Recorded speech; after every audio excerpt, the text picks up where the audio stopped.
Hello दोस्तों, कैसे हो। तो चलो आज हम एक बहुत इंपॉर्टेंट टॉपिक करते हैं। यूपीएससी पॉइंट ऑफ व्यू से या कोई भी गवर्नमेंट कॉम्पिटिटिव एग्ज़ाम्स हों या नॉर्मल कॉम्पिटिटिव एग्ज़ाम्स हो, तो काफ़ी ज़्यादा इंपॉर्टेंट टॉपिक है। हिस्ट्री से रिलेटेड टॉपिक है और वो भी मॉडर्न हिस्ट्री से। ठीक है, मॉडर्न इंडिया से रिलेटेड टॉपिक है जिसमें हम बात करेंगे जुडिशरी की। Judiciary, the development of judiciary from we can say under British rule. British rule में हमारी जुडिशरी में क्या क्या डेवलपमेंट आया, उससे रिलेटेड बात करेंगे। ये मैंने पीडीएफ नहीं बनाई है, हैंड रिटन नोट्स हैं और काफ़ी अच्छी तरह समझ आ जाएगा अगर आप इसको में से direct line wise series wise पढ़ लेते हैं, क्योंकि बुक में भी दे रखा है, आप वहाँ से भी पढ़ सकते हैं, लेकिन मैंने इजी करने की कोशिश की है ताकि इजीली समझ आ जाए। तो सबसे पहले हम बात करेंगे after battle of Plassey. Battle of Plassey के बाद से हम स्टार्ट करेंगे ब्रिटिश इंडिया की। जब ब्रिटिश इंडिया ने यहाँ पे अपना कब्ज़ा जमाना स्टार्ट किया, तो तब से लेके क्या क्या रिफॉर्म्स आए हैं जुडिशरी में, उसकी बात करते हैं। ठीक है, सबसे पहले हमारे गवर्नर जनरल थे वारन हेस्टिंग्स। सबसे पहले हम उनके गवर्नर जनरल वारन हेस्टिंग्स के टाइम पे जो जो रिफॉर्म्स आए उसकी बात करेंगे। ये एक चार्ट है, इसको देख लीजिए। चार्ट पे मैंने सिंपली तरीके से एक बार समझाया, मैं पहले बता देता हूँ, चार्ट को एक्सप्लेन कर देता हूँ, बाद में हम इसको अच्छी तरह एक्सप्लेन समझ लेंगे। ये चार्ट देखिए, सबसे पहले वारन हेस्टिंग्स का टाइम है जिसमें दीवानी अदालत थी और सदर दीवानी अदालत थी, और साथ में निज़ामत अदालत और सदर निज़ामत अदालत। निज़ामत अदालत को फौजदारी अदालत भी कहते हैं। तो ठीक है, ये चारों अदालत वारन हेस्टिंग्स के टाइम पे थी। फिर जब कॉर्नवालिस आए, कॉर्नवालिस का टाइम पीरियड, जब बाद में कॉर्नवालिस आए तो उन्होंने क्या किया कि जो दीवानी अदालत है उसको कंटिन्यू रखा। वो हम आगे देखेंगे, ये हम पढ़ेंगे। कॉर्नवालिस जब आए तो उन्होंने दीवानी अदालत को कंटिन्यू रखा, सदर दीवानी अदालत को कंटिन्यू रखा, लेकिन दो जो है ना, एक सर्किट कोर्ट्स नाम की ऐड कर दी। वो जब हम ये एक्सप्लेन करेंगे ना, तो बाद में जब ये चार्ट देखेंगे तो इजीली समझ आ जाएगा। फिर बाद में बेंटिंग का है, बेंटिंग ने जो थी फिर वो कोर्ट ऑफ सर्किट्स को कैंसिल करके सदर दीवानी अदालत और सदर निज़ामत अदालत, ये तो हमेशा ही कंटिन्यू रहेंगी। दीवानी अदालत और निज़ामत अदालत, इनको फिर से इस्टेब्लिश कर दिया बेंटिंग ने, सर्किट कोर्ट्स को कैंसिल करके। फिर जब बाद में इंडियन हाई कोर्ट एक्ट आया, हाई कोर्ट एक्ट में सदर दीवानी अदालत और सदर निज़ामत अदालत को फाइनली डिसॉल्व कर दिया गया और उसकी जगह हाई कोर्ट्स बन गए। ठीक है, और दीवानी अदालत और फौजदारी अदालत कंटिन्यू रही। मतलब इस फेज़ में आके जो नीचे बेस वाली दीवानी अदालत और निज़ामत अदालत है उनका डिसोल्यूशन हुआ, और फाइनली इस स्टेज में आके क्या हुआ, सदर दीवानी अदालत और सदर निज़ामत अदालत का डिसोल्यूशन हुआ। तो इसको एक ब्रीफली देख लेते हैं, एक बार एक्सप्लेन कर देता हूँ मैं आपको। चलो देखते हैं। सबसे पहले हम बात करेंगे वारन हेस्टिंग्स के टाइम पे जो रिफॉर्म्स आए। 1772 से 1785 ही रहे थे गवर्नर जनरल ऑफ इंडिया। सो इन्होंने क्या सबसे पहले इस्टेब्लिश की, हम दीवानी अदालत की बात करेंगे। एक तरह से आप इसको लोअर कोर्ट समझो, दीवानी अदालत और निज़ामत अदालत, और सदर दीवानी अदालत और सदर निज़ामत अदालत हायर कोर्ट हो गया। ठीक है, हायर कोर्ट ऑफ, मतलब उससे बड़ी कोर्ट। देखते हैं, सबसे पहले बात करें डिस्ट्रिक्ट दीवानी अदालत। सबसे पहले छोटी कोर्ट हम बात करेंगे दीवानी अदालत। दीवानी अदालत में क्या था, तो इस्टेब्लिश की वारन हेस्टिंग्स ने। ठीक है, किसके लिए थी, फॉर सिविल डिस्प्यूट्स के लिए। तो दीवानी अदालत याद रखना है आप, इसमें जो है की हाइलाइट्स याद रखिए, और जो मैं बता रहा हूँ उसको शायद हो सके तो अपनी नोटबुक में एक बार नोट कर लीजिए, ताकि आपको बाद में रिवीजन के टाइम बहुत इंपॉर्टेंट है ये चैप्टर, क्योंकि इस ईयर जो है काफ़ी ज़्यादा रिफॉर्म्स आए हैं जुडिशरी में। तो ये ऐसा मान सकते हैं कि जुडिशरी से अगर कोई क्वेश्चन उठ के आ सकता है हिस्ट्री में, तो उसको आप याद रखिए, एक बार अपने नोट्स बना लीजिए हो सके तो। सो सबसे पहले बात करेंगे हम दीवानी अदालत की। तो डिस्ट्रिक्ट दीवानी अदालत किसके लिए होती थी, दीवानी अदालत फॉर सिविल डिस्प्यूट्स के लिए। ये सिविल डिस्प्यूट्स के लिए बनाई जाती थी। ठीक है, सिविल डिस्प्यूट्स के लिए। अब सिविल डिस्प्यूट्स के लिए बनाई गई है तो उसका कोई हेड भी तो होगा, ऑब्वियसली एक कोर्ट का हेड होगा, कौन उसको एडमिनिस्टर करेगा। तो किसके अंडर आती थी ये, कलेक्टर के अंदर। ठीक है, कलेक्टर के अंडर दीवानी अदालत आती थी, जिसमें सिविल डिस्प्यूट्स जो हैं देखे जाते थे। अब इसके अंदर कौन सा लॉ एप्लीकेबल था, अब दीवानी अदालत है, इसमें कौन सा लॉ कौन सा चलेगा, कोई तो लॉ होना चाहिए। अब पहले कोई जब इंडियन हाई कोर्ट है या कोई भी सीआरपीसी वगैरह एक्ट हुए थे, तो उससे पहले तो कोई लॉ था नहीं। मुगलों के टाइम का कोई लॉ चलता आ रहा है, तब का लॉ था कि हिंदू लॉ अलग था, मुस्लिम लॉ अलग था। तो दीवानी अदालत में क्या था, हिंदू लॉ और मुस्लिम लॉ ही यूज़ किए जाते थे। हिंदू लॉ किसके लिए यूज़ होता था, हिंदूज़ के लिए, और मुस्लिम लॉ किसके लिए यूज़ होता था, मुस्लिम्स के लिए। तो ये दोनों लॉ के बेसिस पे यहाँ पे जो है प्रोसीडिंग्स होती है, हिंदूज़ के लिए हिंदू लॉ, मुस्लिम्स के लिए मुस्लिम लॉ। ठीक है, डिस्ट्रिक्ट दीवानी अदालत का हो गया। डिस्ट्रिक्ट दीवानी अदालत में इतना ही है, कलेक्टर के अंडर आती थी और सिविल डिस्प्यूट्स यहाँ पे हैंडल किए जाते थे। और अगर इसकी कोई अपील होती थी तो उसके लिए हम कहाँ जाते थे? जैसे अभी भी हाई कोर्ट की अपील सुप्रीम कोर्ट में जाती है, कोई डिस्ट्रिक्ट कोर्ट की अपील हम हाई कोर्ट में लेके जाते हैं, तो ऐसे ही दीवानी अदालत की अपील कहाँ जाती थी? सदर दीवानी अदालत में। ये उससे ऊपर की आ गई। ठीक है, जब हमने पहले बात की थी दीवानी अदालत और फौजदारी अदालत, ये छोटे लेवल की, सदर जो है, सदर नाम जिसमें आ गया वो एक लेवल अप हो गया। तो इसकी जो अपील थी दीवानी अदालत की, वो जाती थी सदर दीवानी अदालत में। अब यहाँ पे भी कौन होगा? किसी के अंडर तो होगी, हेड के अंदर। तो ये किस हेड के अंडर थी? ये प्रेसिडेंट के अंडर आती थी। जो उस टाइम का प्रेसिडेंट थे, प्रेसिडेंट मतलब इंडिया के प्रेसिडेंट नहीं, उस टाइम पे कोई ऐसा प्रेसिडेंट वगैरह कुछ नहीं होते थे, लेकिन सिर्फ प्रेसिडेंसीज के प्रेसिडेंट थे, उनके अंडर ये आती थी। और साथ में 2 मेंबर्स भी होते थे सुप्रीम कोर्ट के, क्योंकि सुप्रीम कोर्ट तो ऑलरेडी हम बात आगे करेंगे, सुप्रीम कोर्ट 1773 में ही इस्टेब्लिश हो गया था। तो उसके जो 2 मेंबर थे वो और एक प्रेसिडेंट, इन तीनों के अंडर आती थी सदर दीवानी अदालत। तो इसकी हैंडलिंग ये 3 लोग मिलकर करते थे, एक प्रेसिडेंट और 2 सुप्रीम कोर्ट के मेंबर्स। ठीक है, ये हो गया दीवानी अदालत के रिलेशन में वारन हेस्टिंग्स के टाइम पे।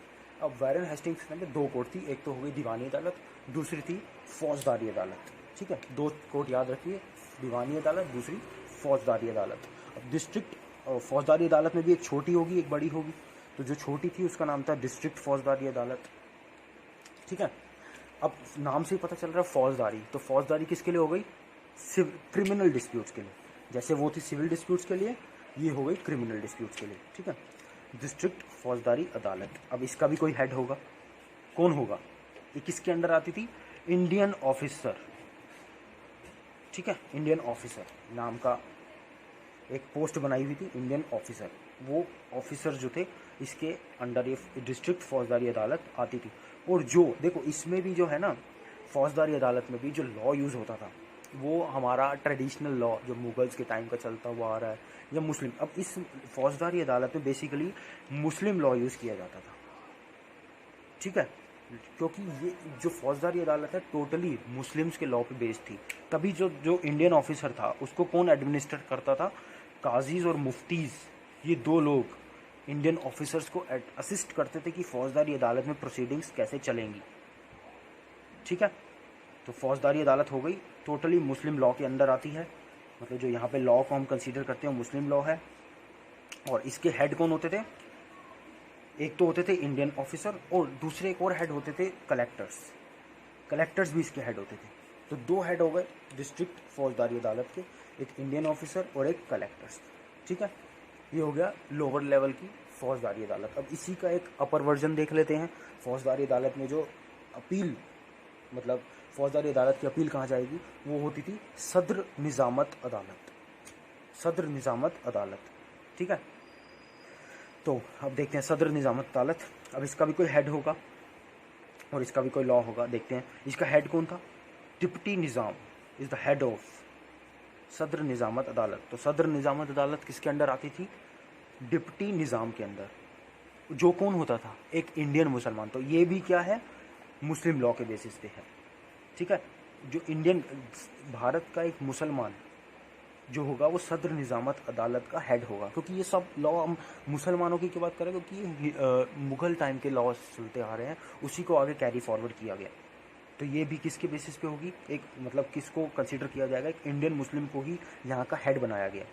डिप्टी निज़ाम पोस्ट दी गई, जिसके अंदर कौन होगा? एक इंडियन मुसलमान होगा। और जिसको असिस्ट कौन करेगा? फिर से चीफ और काजीज़ और मुफ्तीज़ ही करेंगे, लेकिन अब चीफ लोग करेंगे। मतलब जो काजीज़ और मुफ्तीज़ का सुपीरियर्स, मतलब उनके जो अपर लेवल के लोग हैं वो, मतलब एक लेवल अप हो गए हम डिस्ट्रिक्ट फौजदारी अदालत से एक लेवल अप चले गए। ठीक है,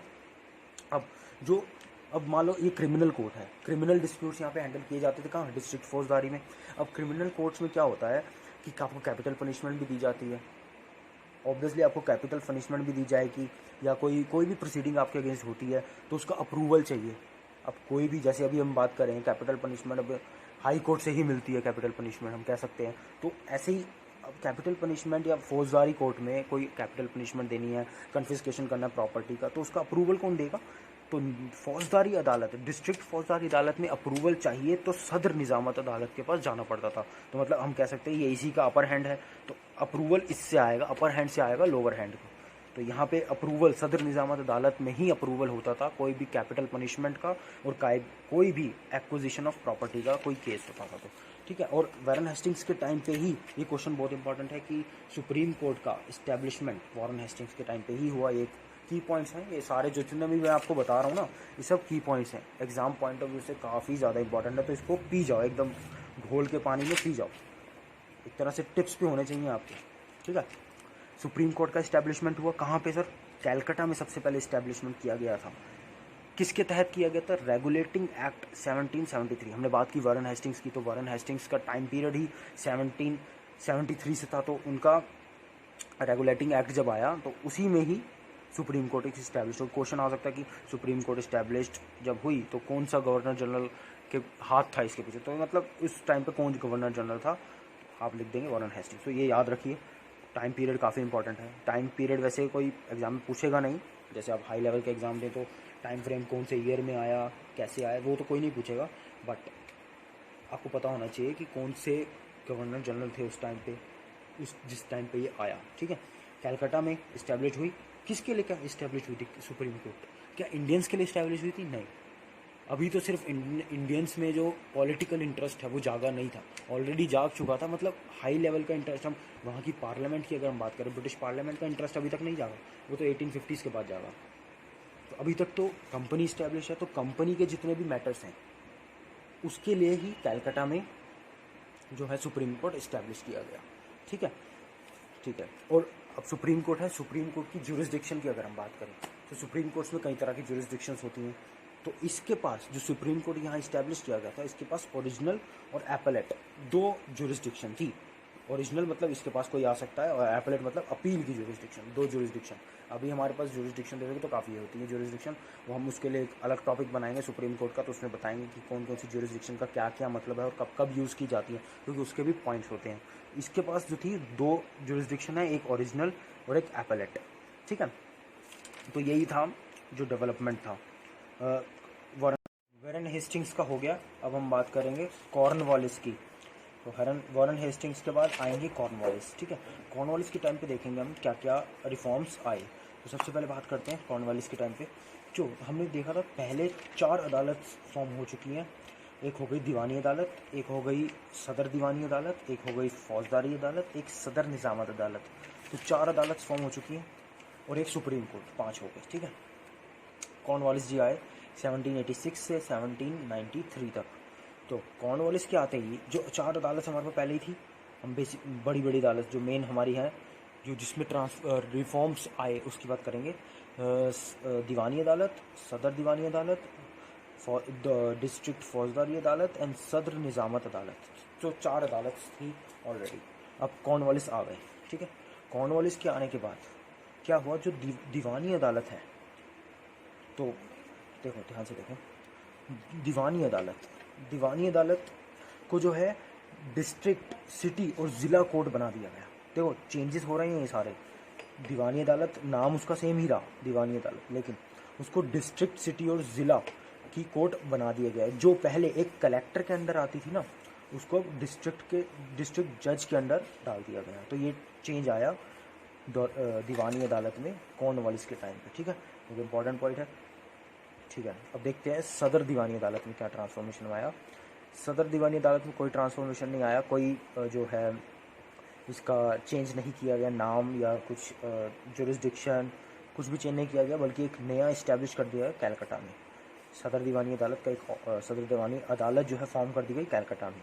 फिर हम बात करेंगे डिस्ट्रिक्ट फौजदारी अदालत की। तो कॉर्नवालिस के आते ही, ये सबसे ज़्यादा इंपॉर्टेंट है कॉर्नवालिस के टाइम का, कि इन्होंने क्या किया, डिस्ट्रिक्ट फौजदारी अदालत को कैंसिल कर दिया और उसकी जगह सर्किट कोर्ट्स बना दिए।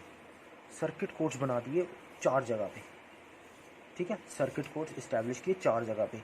4 जगह के नाम ये हैं, ढक्का, कैलकाटा, मुर्शिदाबाद एंड पटना। तो 4 जगह पे सर्किट कोर्ट्स इस्टेब्लिश किए गए कॉर्नवालिस द्वारा।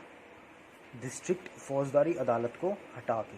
तो सबसे इम्पॉर्टेंट पॉइंट है एग्ज़ाम पॉइंट ऑफ व्यू से, ठीक है। तो अब बात करेंगे सदर निज़ामत अदालत की। सदर निज़ामत अदालत कंटिन्यू रही, बल्कि इसका जो ऑफिस था वो शिफ्ट कर दिया गया कहाँ, कैलकाटा में, ठीक है। कैलकाटा में इसका ऑफिस शिफ्ट कर दिया गया। ये है कॉर्नवालिस के टाइम का। और हाँ, जो सदर दीवानी अदालत पहले किसके अंडर आती थी, हमने देखा था कि पहले जो थे सदर निज़ामी अदालत किसके अंडर आ रही है, डिप्टी निज़ाम के अंदर, ठीक है, डिप्टी निज़ाम के अंडर आ रही है। अब उसको क्या कर दिया गया, डिप्टी निज़ाम से हटा के उसको गवर्नर जनरल के अंडर डाल दिया गया। अब वो गवर्नर जनरल का जुरिस्डिक्शन आ गया किस पे, सदर निज़ामत अदालत है, ठीक है। और मेंबर ऑफ काउंसिल, जो काउंसिल इस्टेब्लिश हो गई थी, तो मेंबर ऑफ काउंसिल का इसके साथ इस्टेब्लिशमेंट कर दिया गया, ठीक है।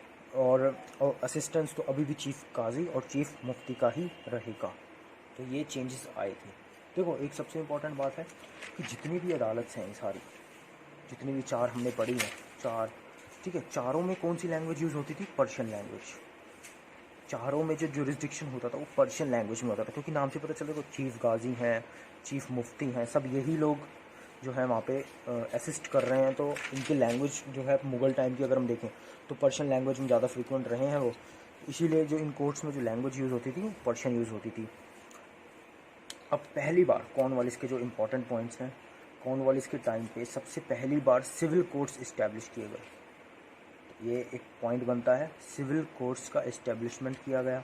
अब सिविल कोर्ट्स 5 तरह के सिविल कोर्ट्स बने, टोटली 6 थे। 6वां कोर्ट जो था ये सर्किट कोर्ट्स जो हमने बताए, सर्किट कोर्ट्स वही थे, लेकिन 5 तरह के सिविल कोर्ट्स इस्टेब्लिश किए गए। पहला है मुंसिफ कोर्ट, मुंसिफ कोर्ट, ठीक है। दूसरा है रजिस्ट्रार्स कोर्ट, थर्ड है डिस्ट्रिक्ट कोर्ट, फोर्थ है सर्किट कोर्ट्स, और फिफ्थ है किंग इन काउंसिल। तो ये 5 सिविल कोर्ट्स इस्टेब्लिश किए गए। सबसे ज़्यादा इंपॉर्टेंट पॉइंट है इसके टाइम पे इस्टेब्लिश किए गए, नाम पता होना चाहिए। कॉर्नवालिस के टाइम पे, टाइम पीरियड 1786 से 93। अब इनके हेड का नाम भी आगे लिखा है। मुंसिफ कोर्ट का हेड था इंडियन ऑफिसर। रजिस्ट्रार्स कोर्ट का हेड कौन होगा, एक यूरोपियन जज होगा। डिस्ट्रिक्ट कोर्ट का जज डिस्ट्रिक्ट जज होगा। और सर्किट कोर्ट्स का कौन होगा, प्रोविंशियल कोर्ट ऑफ अपील। तो सर्किट कोर्ट जो होती थी हमने पहले ही देख लिया है, ढक्का, कैलकाटा, मुर्शिदाबाद और पटना पे जो इस्टेब्लिश किए गए हैं, उसका प्रोविंशियल कोर्ट है एक तरह की। ये सबसे ज़्यादा इंपॉर्टेंट पॉइंट है, ये 4 सर्किट कोर्ट का प्रोविंशियल कोर्ट है। और किंग इन काउंसिल, अब किंग इन काउंसिल पे कौन जाएगा, जिसके पास अपील फॉर 5000 पाउंड है ना, 5000 पाउंड से एंड उससे अबव का कोई केस है, तो उसके लिए हमें कहाँ जाना पड़ेगा, किंग इन काउंसिल पे। तो यही इंपॉर्टेंट पॉइंट्स है, सब याद रखिए। अगला है reforms under William Bentinck. William Bentinck के टाइम पे क्या क्या रिफॉर्म्स रहे हमने पढ़ तो लिया है, ठीक है।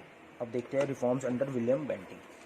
तो एक बार मैं ये किंग्स का देख लो, इसको स्टॉप करके आप, ठीक है। अब बात आ रही है रिफॉर्म्स अंडर विलियम बेंटिंग, क्योंकि अब चेंज हो गया। कॉर्नवालिस के बाद कौन आया, विलियम बेंटिंग। अब ये इम्पॉर्टेंट है, इन्होंने क्या किया, जो कॉर्नवालिस ने सर्किट कोर्ट्स इस्टेब्लिश किए थे उसको कैंसिल कर दिया। देखो यहाँ पे देख पता चलेगा, दीवानी अदालत, सदर दीवानी अदालत, क्योंकि कॉर्नवालिस ने फौजदारी कोर्ट को हटा के सर्किट कोर्ट्स बनाया था, तो सर्किट कोर्ट्स एंड सदर निज़ामत अदालत चारों हैं। अब विलियम बेंटिंग जी आए और क्या किया, दीवानी अदालत तो कंटिन्यू रही, सदर दीवानी अदालत तो कंटिन्यू रहेगी, ठीक है। सदर दीवानी अदालत वो भी कंटिन्यू रही, लेकिन सर्किट कोर्ट्स को क्या कर दिया, कैंसिल कर दिया। और सदर निज़ामत अदालत को कंटिन्यू रखा, बल्कि इस्टेब्लिशमेंट किया दोनों का इलाहाबाद में। सदर, दोनों सदर का इस्टेब्लिशमेंट कर दिया इलाहाबाद में। तो दोनों जगह इलाहाबाद में एक सदर दीवानी अदालत बनाई गई और एक सदर निज़ामत अदालत बना दी गई, ठीक है। बस इनके टाइम का यही एक इम्पॉर्टेंट पॉइंट है, इसको याद रखना कि इन्होंने जो कॉर्नवालिस ने इस्टेब्लिश किए थी सर्किट कोर्ट्स, उसको इस्टेब्लिश कर दिया। यही सबसे ज़्यादा इनके टाइम का इंपॉर्टेंट पॉइंट एक यही है, और कोई इंपॉर्टेंट पॉइंट नहीं है। और लेटर बाद में क्या हुआ, अब इनका टाइम फ्रेम ख़त्म, विलियम बेंटिंग का 1828 से 1303 तक, ठीक है। अब गवर्नर जनरल चेंज, तो लेटर सबसे इम्पोर्टेंट फेज़ अब स्टार्ट हो गया है। अब मैकॉले की वो बनाई गई, कमेटी बनाई गई 1835 में। तो उन्होंने अपने कुछ रिपोर्ट सबमिट की। तो उस रिपोर्ट्स के बाद बहुत टाइम बाद 1861 में इंडियन हाई कोर्ट एक्ट पास हुआ, ठीक है। अब इंडियन हाई कोर्ट एक्ट क्या कह रहा है कि जो दीवानी अदालत है, सदर दीवानी अदालत है, फौजदारी, क्योंकि ये सर्किट कोर्ट हटा के फिर से फौजदारी आ गया था, और सदर निज़ामत अदालत। इनको क्या किया कि जो सदर दीवानी अदालत है और सदर निज़ामत अदालत है, इन दोनों को बंद करके, साथ में जो सुप्रीम कोर्ट वॉरेन हेस्टिंग्स के टाइम पे इस्टेब्लिश हुई थी, उसको, इन तीनों को क्लब करके हाई कोर्ट्स बना दिए गए। ये इंडियन हाई कोर्ट एक्ट के अंतर्गत हुआ।